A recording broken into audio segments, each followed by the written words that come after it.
Hey, how's it going everyone? My name is Eclipse and welcome to your one-stop shop for anime, gaming, and more. Hope you're doing well.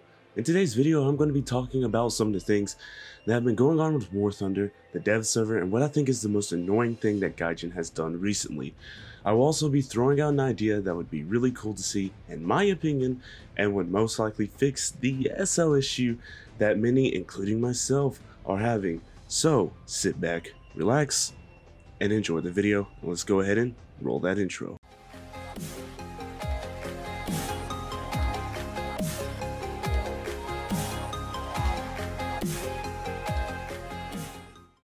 So let's go ahead and talk about the upcoming update, or as I like to call it, Sandcastle Simulator 2021 edition.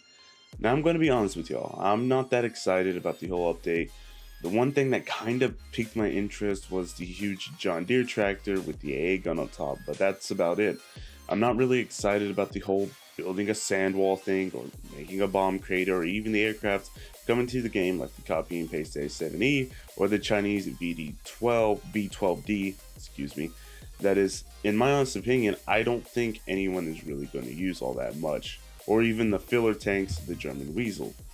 Now, as you can see, there's not that much going on with this update, and while one part of me is excited about it because we're not being nuked with a ton of content like normal, the other side of me is like, wow, this is really boring, Gaijin. Why not give us Fuso or even a fix on the helicopter game modes or something like that? I mean, I get it, Gaijin's focus was set on us building sandcastles and bombing perfect circles and all, but since they did that, I really don't think they should have added in the filler tanks to say, hey, we got content, come by your way at it, or waste several hours of grinding it. They should have left it at the John Deere AA tractor and the V12 and added in the other things later. I mean, that's just my feelings towards it. I think it's funny that Gaijin basically gave the F4EJ Kai the 500-pound JDAMs, which were not native in Japan whatsoever. I find that quite hilarious. Now it's time to talk about the wonderful idea that Gaijin had, and that's the expiration time on orders, wagers, and backups. Now for the orders, I really don't care much about them because I really don't use them. The only ones I kind of use are Blind Hut and Avenger. The rest of them are, you know, they're eh. But what made no sense to me whatsoever was, why did they give a time limit on the one thing that can actually help your team win a match in RB and in AB, the backups. The backups are the one thing that can actually help you win in this game, because they can turn the tide of a match in your favor. Why Gaijin is giving them a time limit, I don't know. And to be honest with y'all, I don't even bother wanting to know why they do what they do half the time, because my best guess is they love to tick the War Thunder community off. I mean, they do it every single time they put something in the game, at least update wise. So why should they stop now, eh? Now, their way of fixing it, I guess, was to dangle the new nation, Israel, in front of the community like a pair of keys, saying, look, shiny, while they still add the time limits to, again, the orders, wagers, and etc.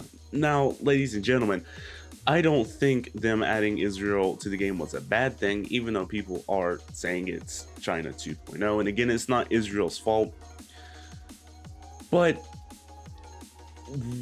did they really have to pull the look shiny trick on us while they still added in the one mechanic that we are not gonna like whatsoever? I mean, in my honest opinion, it's kind of a douche move by them, but you know, it's Gaijin. I feel like whatever we say, they hardly listen to half the time, and they just kind of blow us off until we either stop buying things or we become basically a thorn in their side and they actually decide to do something. But, you know, let me know what you think down in the comment section below. I would really love to know your thoughts and opinions about this whole thing. And yeah, let's go ahead and move on to a very happy point in this video, basically my idea. Now, to end this video off on a better tone than it has been, I want to talk about an idea that I've been thinking about ever since I first played War Thunder over 3 years ago. And that idea is Gaijin adding a system in place that would allow you to sell vehicles that you don't use anymore to get half the SL back. Now you wouldn't be able to sell premium vehicles, obviously, and I was talking to my good friend I Am Ozzy. He's a great guy, a YouTuber connoisseur. No, that's not the word for it. He's someone who wants to be a content creator, and I would recommend that you actually check out his channel. He makes great content. But we were talking about this idea on how we can fix the SL issue slash grind issue, and he was saying, yeah, that would be a cool idea and all, but I can see why they don't have this added, because someone could just sell the top tier jet or tank that they just got for half the SL they put in, and they would get that SL back. And I said, well, yes, they could do that. I believe I do have an answer around that issue, and that answer would make it to where if you sell a max tier plane or tank or ship, you won't get half the SL back. Instead, what would happen is you would only receive a little bit less than half of that SL back, and only the lower BR vehicles will receive the full half of that SL that you put into them back. I feel like this would fix the very annoying and very tedious SL grind and all that very annoying stuff. But I would love to hear your thoughts on this idea and also on the other things. And yeah, that's going to be it for today's video. If you liked what you saw, leave a like. If you didn't, leave a dislike. If you didn't enjoy today's video, and yeah, I'll catch you all next time. Take care.